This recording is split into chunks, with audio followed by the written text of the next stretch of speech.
안녕하세요. 분할의 기술 진행을 맡고 있는 정순호 행정사입니다.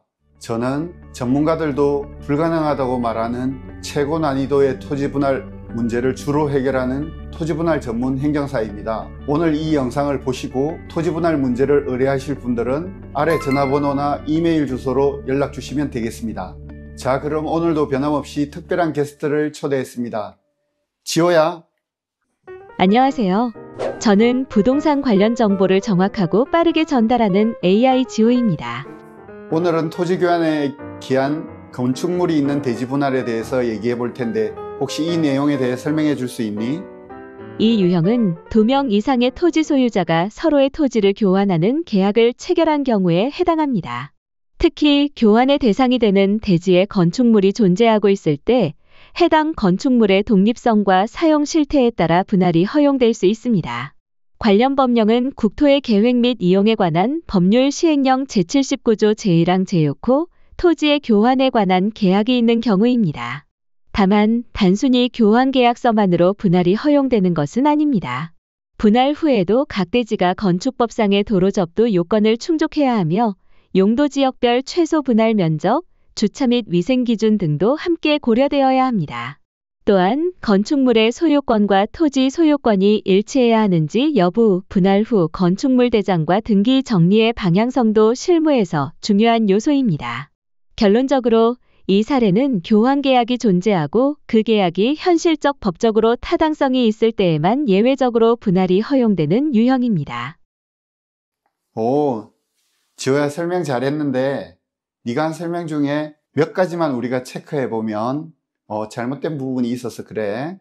우선 관련 법령이 국토의 계획 및 이용에 관한 법률 시행령 79조 1항 제6호라고 설명한 부분은 법률도 그리고 조항도 맞지 않아. 일단 교환 계약에 의한 토지 분할에 있어서 근거가 되는 법령은 건축물이 있는 토지 분할인 경우에는 건축법이 근거 법률이 되고 건축물이 없는 토지 분할일 경우에는 국토의 계획 및 이용에 관한 법률이 근거 법령이 되긴 하는데 기본적으로 56조가 기본 조항이야. 그래서 그 점이 살짝 사실과 다르네.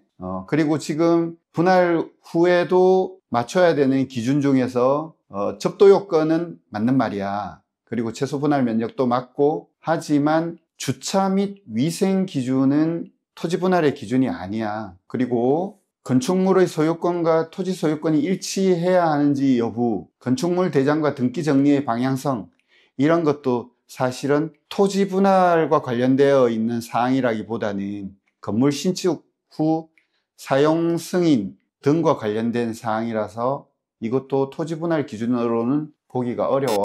그럼 계속해서 진행해 보자. 내가 좀 설명을 할게.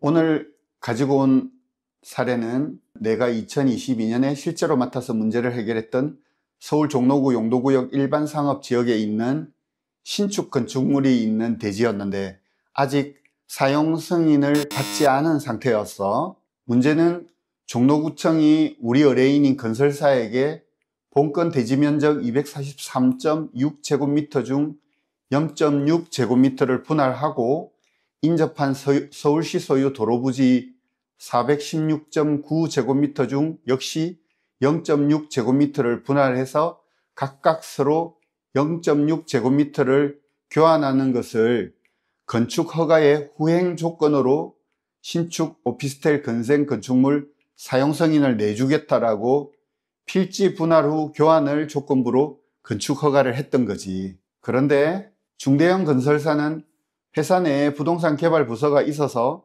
이 부서에서 원칙적으로는 처음부터 건축 허가를 직접 진행하는 게 일반적이거든. 또 이 신축 오피스텔 개발 사업에는 설계회사 하나와 건축물 사용 승인 신청 대행회사도 하나 참여하고 있었기 때문에 이러한 참여자들이 기본적으로 이런 문제들을 해결하는데 이 사례에서는 이 모든 회사가 이 문제를 해결하지 못했고 오피스텔 수 분양자들 입주 날짜가 한 달 앞으로 다가와 있어서 기한 내에 이 문제를 해결하지 못하면 의뢰인인 건설회사는 수익은 고사하고 수분양자들에게 수십억 원의 손해배상을 해줘야 하는 처지였거든. 토지 분할이라고 하면 단순히 땅을 나누는 문제라고 생각했는데 이렇게 기한 하나 못 지키면 수십억 손해로 이어질 수도 있다니 정말 놀라웠습니다. 특히 건설사가 처한 상황이 수익은커녕 수분양자들에게 손해배상까지 해야 할 위기였다니 이런 사례는 행정 실무와 법 해석이 얼마나 중요한지 다시 느끼게 해주네요. 확실히 단순한 행정 절차가 아니라 실전 전략이 필요한 문제였어요. 그렇지. 모든 신축 개발 사업에서는 그게 공공개발 사업이든 개인의 사적인 개발 사업이든 간에 사업 기간을 단축하고 기간 내에 사업을 완료하는 것만큼 중요한 게 없고, 지금과 같이 분양을 전제로 한 사업 같은 경우에는 기한 내에 분양을 완료하느냐의 여부에 따라서 적게는 수십억, 많게는 수천억의 손해가 왔다 갔다 하는 문제이기 때문에 이런 건축 허가 조건과 관련된 토지 분할 같은 경우에는 그 중요성을 말로 다 표현할 수 없을 정도지. 그리고 본건 사례에서 쟁점이 됐던 건 두 가지였는데, 첫 번째는 분할되는 토지 면적 0.6제곱미터는 최소 분할 제한 면적 미만의 토지 분할이라는 문제점. 원칙적으로 최소 분할 제한 면적 미만의 토지 분할 같은 경우에는 분할이 허가가 안 되거나 신청이 반려가 돼. 두 번째 문제는 사유지 대지 0.6제곱미터와 서울시 소유 시유지 도로 0.6제곱미터를 서로 교환해야 한다는 것이 건축허가 조건이라는 문제점이 있었어.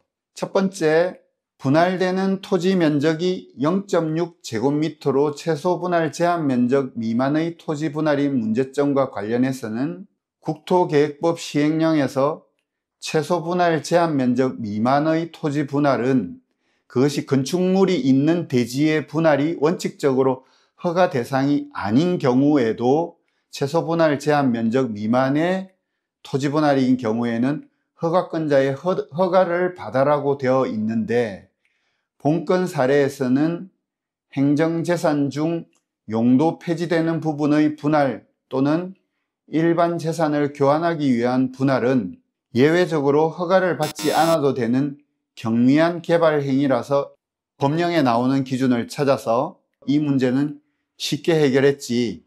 그리고 두 번째로는 사유지 대지 0.6제곱미터와 서울시 소유 시유지 도로 0.6제곱미터를 서로 교환해야 하는 문제점은 해결하기 매우 까다롭고 어려운 문제였어. 왜냐하면 사유지 대지 0.6제곱미터와 서울시 시유지 도로 0.6제곱미터를 서로 교환하려면 교환의 요건으로서 첫째, 시유지 도로 0.6제곱미터를 용도 폐지해서 행정재산을 일반 재산으로 변경해야 하고, 두 번째 기준으로서는 사유지와 시유지를 교환하기 위하여는 서로 유사한 재산이어야 한다는 기준이 있는데, 사유지인 대지의 지목은 대지이고 시유지 지목은 도로였는데 유사한 재산인지, 즉 대지일 경우에는 일반적으로 땅값이 비쌀 거 아니야.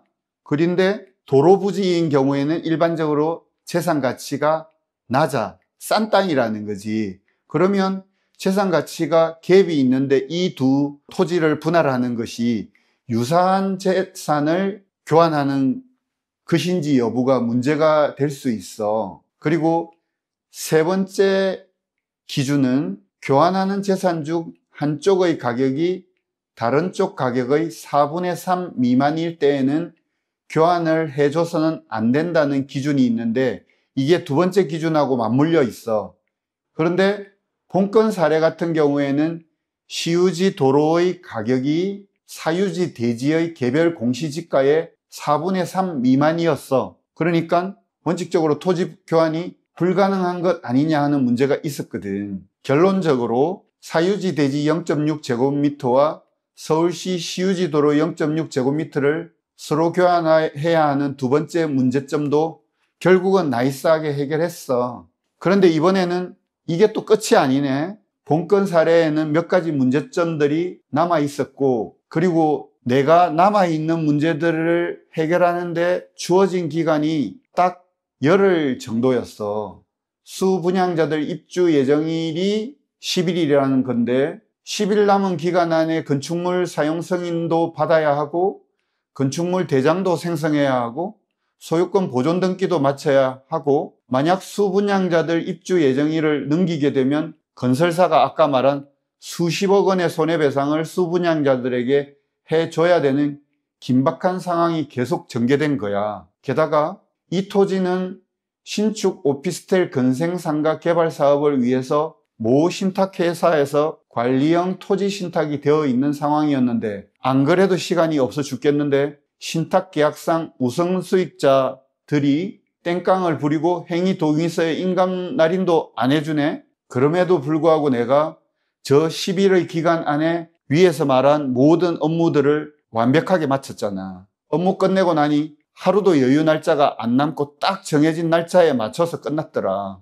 아무튼 촉박하게 주어진 기간 내에 토지 분할, 사유지, 시유지 교환, 토지 합병, 건축물 사용 승인 완료, 건축물 대장 생성, 건축물 소유권 보존 등기까지 전부 완료해서 이 신축 오피스텔 건센상가는 성공적으로 분양까지 다 완료됐어.